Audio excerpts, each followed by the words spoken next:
Star Wars 7x7 episode 2151. Today, we're going to start a series of looks at the Disney Gallery series, The Mandalorian. In other words, this is the behind-the-scenes look at The Mandalorian. The first episode was about directing, and I want to share a couple of quotes from the episode that I think are really worth paying attention to. Punch it.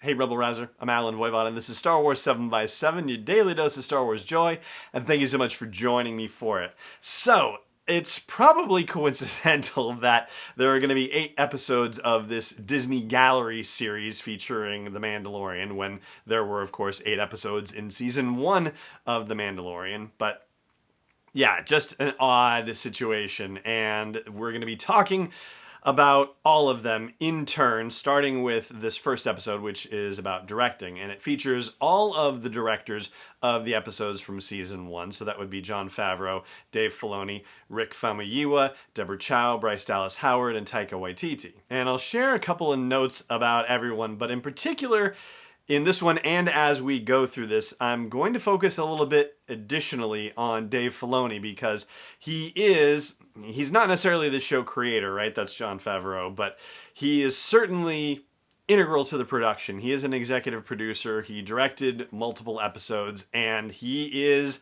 the guy when it comes to Star Wars lore. He's the guy who has the intimate experience with George Lucas. He's the guy that everyone is turning to when they want to understand things about the Star Wars galaxy and about their individual stories placed within it. The characters, the costumes, like no matter what it might be, Dave Filoni is probably going to have some input about it. So for this episode, I want to share with you a bit of Dave Filoni's backstory as he relates it to the other directors of the show. This is where, he grew up and how he cut his teeth in the animation industry before he eventually made his way to live action. My first job was King of the Hill, actually. Drawing, a bunch of Texans drinking beer on a fence, which isn't what I went to art school for necessarily, but it's a lot harder to draw those guys than people think. I worked for Disney in their TV division, then I worked on Airbender, The Last Airbender at Nickelodeon, which was a super fun show, because very anime, and I love anime and action. And then George with Clone Wars, and that was really the big change for me, because I'd never done CG before. And when I got there, he said, we're not going to do storyboards. We're not going to draw anything. I'm like, okay, but that's what I do. So the one skill I had was rendered largely useless. But it wasn't really, because it's still in all the language of making film. I still sketch all the time, even today, for this stuff. But George taught me to think more in terms of a camera and blocking and how to set up cameras for a whole shoot and staging. So this language was kind of built in me slowly over 10 years. And George always talks in terms of live action. And so he really got me interested in, well, maybe it's something I'd like to do. So there you go. There's a little bit of backstory about Dave Filoni and his experience prior to getting into the Clone Wars and prior to getting into The Mandalorian. So there were, snippets about all the directors that, I thought were very cool, whether it was just, background information, like with Bryce Dallas Howard. Everybody talked about how her episode, which was the Sanctuary episode that takes place on Sorgan, where we meet Cara Dune for the first time, that was actually from, their way of thinking, from Jon Favreau's way of thinking. It was the most difficult episode, and so they threw the greenest director into it, thinking that she wouldn't necessarily know how difficult it was, that, the project that she was getting, the episode that she was getting with the requirements and all that. And, this was all very funny to everyone, Bryce Dallas Howard included, and she joked that she had no support whatsoever, which obviously is not the case, but that she was able to do a fantastic job with it, and what a wonderful thing. There was also conversation about Rick Famuyiwa's episodes and about how Disney Plus, or the folks at Disney, I guess specifically, coming back with comments and saying, like, this is weird, like, some Star Wars stuff is weird. And man, his episode where he deals with the Jawas and the egg, the Mandalorian does, like, yeah, that gets weird, but it's awesome that they said, hey, let's go for it. Let's do it. Deborah Chow, there was, a lot of conversation about how well prepared she came in, about how she, loves action, loves genre, and that she was working even faster than Jon Favreau thinks about working when he's working on independent movies and whatnot, which was very cool.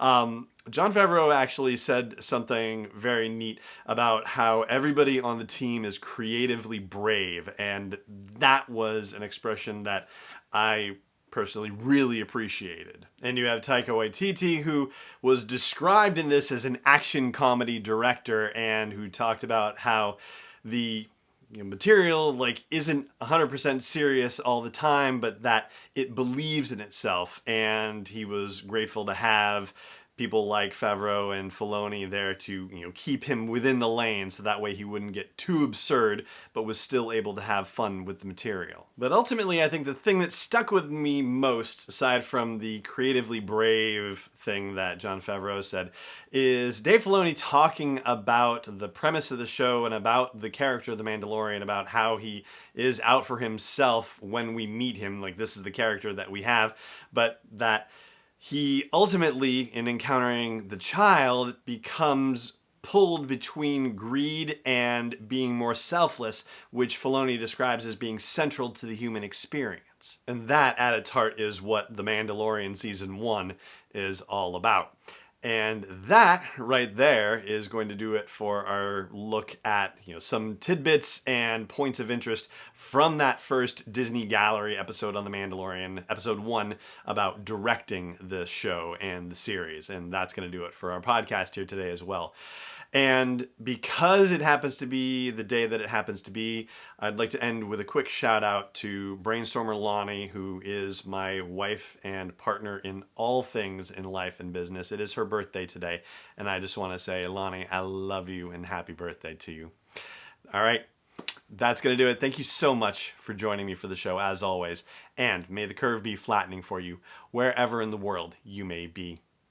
Not endorsed or sponsored yet by Lucasfilm Limited, Disney, or 20th Century Fox. It is intended for entertainment and information purposes only. Star Wars, the Star Wars logo, all names and pictures of Star Wars characters, vehicles, and any other related Star Wars items are registered trademarks and/or copyrights of Lucasfilm Limited or their respective trademark and copyright holders. May the force be with them. All original content is copyright 2019 by Star Wars 7x7. We hope you love it.